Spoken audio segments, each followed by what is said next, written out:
Star Wars fans, welcome to Middle-Aged Kiwi Man collecting Star Wars figures.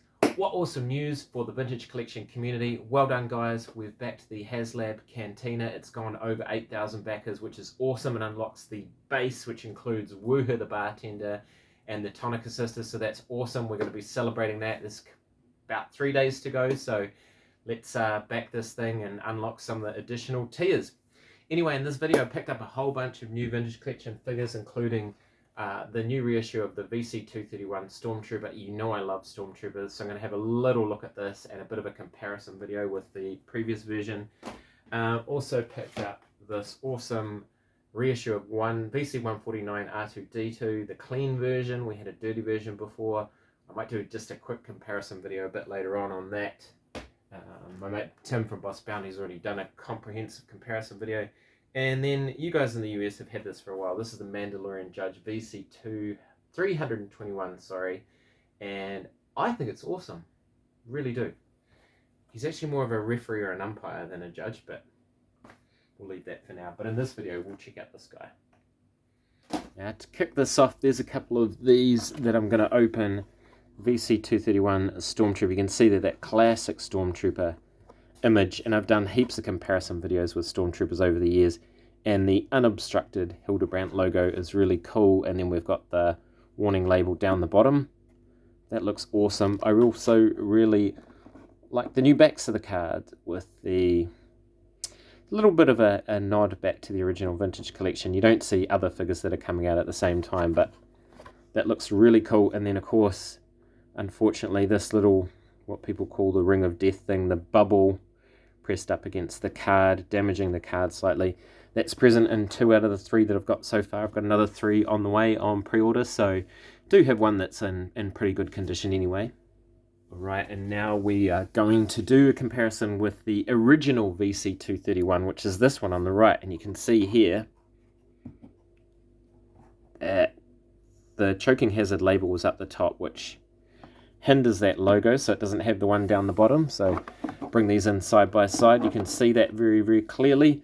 And then if you turn them around, as we saw just before, that's the new one, and that is the original release. And I've got a ton of these ones, so what we're going to do is we're going to open one of the new ones and we're going to compare it to the original VC231 figure.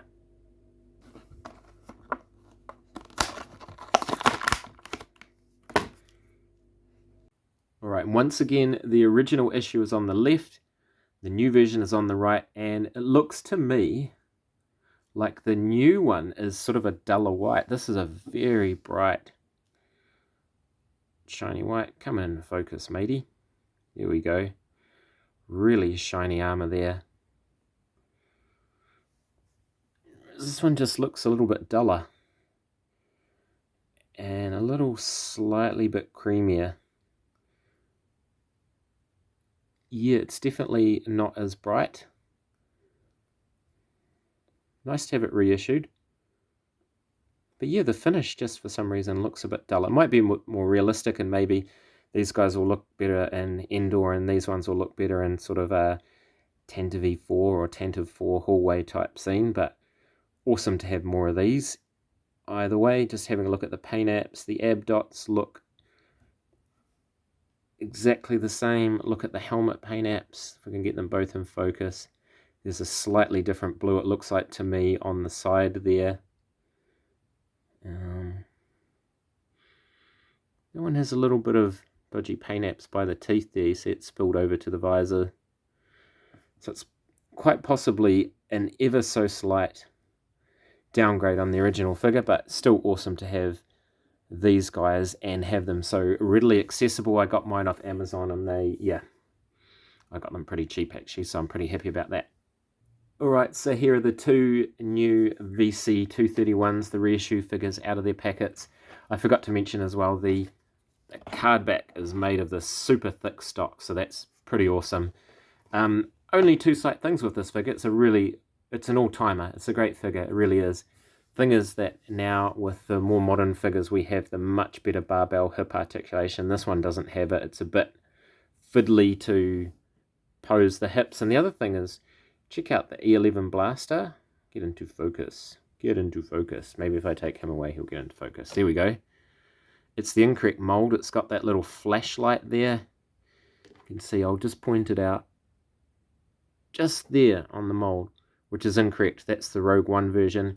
And also the E11 that we just got with that incredible Princess Leia figure came with a little bit of silver paint apps, which this one doesn't. So that is slightly disappointing. And I guess because it's a reissue, they don't get to make any changes, but they could have packed it with the right gun, given a little bit of paint apps. And the only thing that could make this Stormtrooper any better at all is that new hip articulation style. Anyway, thank you so much for watching. If you've made it this far, thank you so much for watching. I already said that. I'm middle-aged Kiwi man collecting Star Wars figures. Ka kite, and I'll see you on another video.